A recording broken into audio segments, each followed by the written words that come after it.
कक्षा 11 में पढ़ने वाले नागरिक शास्त्र विषय के समस्त छात्र एवं छात्राएं, आज जो है मैं आपको नागरिक शास्त्र विषय के अंतर्गत जो है अध्याय 2 ये खंड क का सेक्शन है, भारतीय संविधान में अधिकार के बारे में जो है हम चर्चा करेंगे। तो पहले आप अधिकार के बारे में कुछ समझ लीजिए। अधिकार जो है मानव विकास का वह आधार प्रस्तुत करता है जिससे मानव अपना स्वर्णिम विकास करता है। इसलिए जो है मानव को अधिकार मिलना आवश्यक है।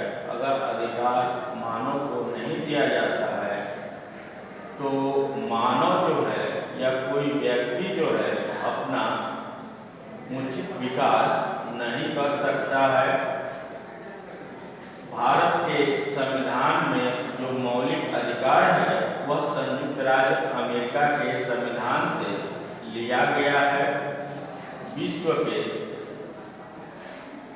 अनेकों देशों में जहाँ पर लिखित संविधान है और यहाँ तक कि ब्रिटेन में भी लिखित संविधान न होने के बावजूद भी नागरिकों के मौलिक अधिकार को महत्व दिया गया है। और जहाँ पर लिखित संविधान है वहाँ भी जो है मौलिक अधिकार को महत्व दिया गया है।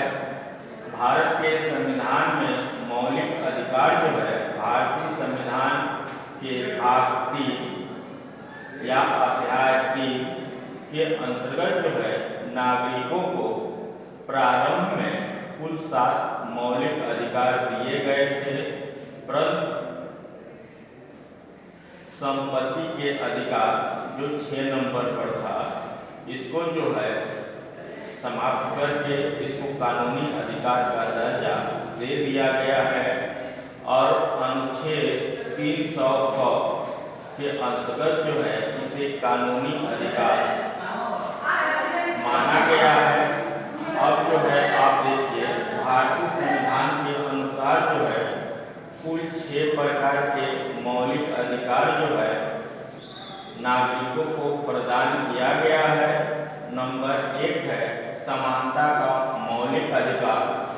समानता का मौलिक अधिकार के अंतर्गत जो है अनुच्छेद 14 से लेकर के 18 तक जो है समानता की बात की गई है। इसके अंतर्गत जो है अनुच्छेद 14 के अंतर्गत यह कहा गया है कि कानून के समक्ष सभी नागरिक समान हैं। अर्थात भारतीय संविधान का जो कानून का जो रूप है उसके अंतर्गत कोई बड़ा या कोई छोटा नहीं है। कानून सबके लिए बराबर है। अगर कोई व्यक्ति कोई भी अपराध करता है तो जो दंड एक सामान्य व्यक्ति को दिया जाएगा वही दंड जो है एक विशेष व्यक्ति को दिया जाता है। अनुच्छेद 15 के अंतर्गत यह कहा गया है कि धर्म, जात, समुदाय, लिंग या जन्म स्थान के आधार पर किसी भी व्यक्ति के साथ कोई भेदभाव नहीं किया जाएगा, क्योंकि भारत एक विशाल देश है और अनेकों धर्मों, जातियों और समुदायों के लोग निवास करते हैं। इसलिए जो है यहाँ पर जो है सभी को समान महत्व देने की बात की गई है। अनुच्छेद 16 के अंतर्गत यह कहा गया है कि भारतीय नागरिकों को रोजगार का समान अवसर दिया जाएगा। समान अवसर का मतलब यह है कि सभी नागरिकों को जो है एक निश्चित उम्र और योग्यता अगर वह प्राप्त कर लेते हैं तो वह फार्म अप्लाई करने के हकदार हो जाते हैं। अनुच्छेद 17 यह अनुच्छेद 17 जो है छुआछूत का निषेध करता है। अगर कोई भी व्यक्ति किसी दूसरे भारतीय व्यक्ति के साथ छुआछूत का भेदभाव रखता है तो वह गलत है। अगर वह व्यक्ति चाहे तो उस व्यक्ति के खिलाफ जो है कानूनी कार्रवाई कर सकता है। आपका अनुच्छेद 18 जो है इसके अंतर्गत यह कहा गया है कि विदेशी उपाधियों का अंत अर्थात भारत के नागरिक को भारत सरकार के द्वारा जो भी उपाधियां प्रदान की जाएगी उसको वह लेने का हकदार है। इसके अलावा अन्य देशों की उपाधियों को वह सरकार की अनुमति प्राप्त करने के बाद ही ले सकता है।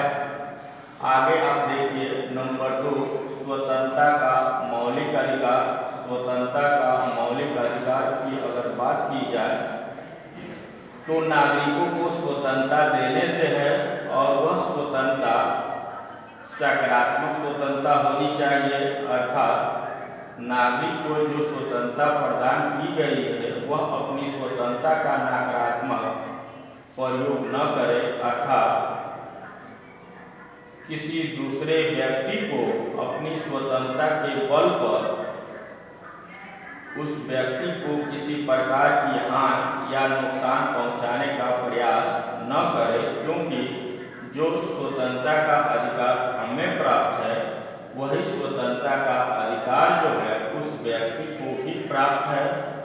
अब जो है अनुच्छेद 19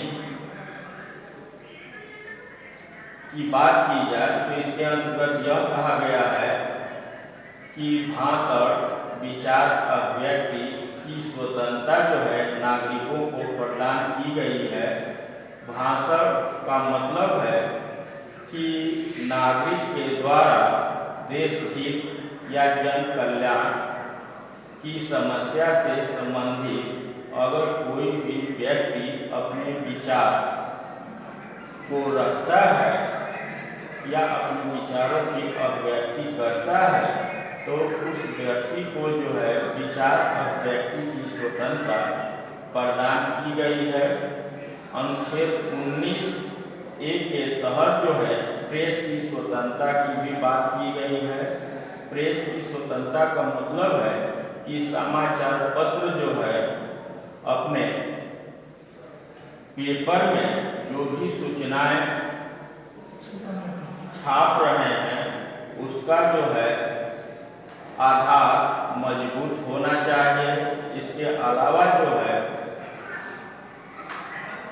अनुच्छेद 19 के तहत जो है यह कहा गया है कि व्यक्ति को समुदाय या संगठन बनाने की स्वतंत्रता प्रदान की जाती है, अर्थात एक समूह या सामाजिक, आर्थिक, धार्मिक स्तर पर जहाँ समानता हो वह व्यक्ति जो है एक संगठन या संस्था का निर्माण कर सकता है, शांतिपूर्वक सभा का आयोजन कर सकता है।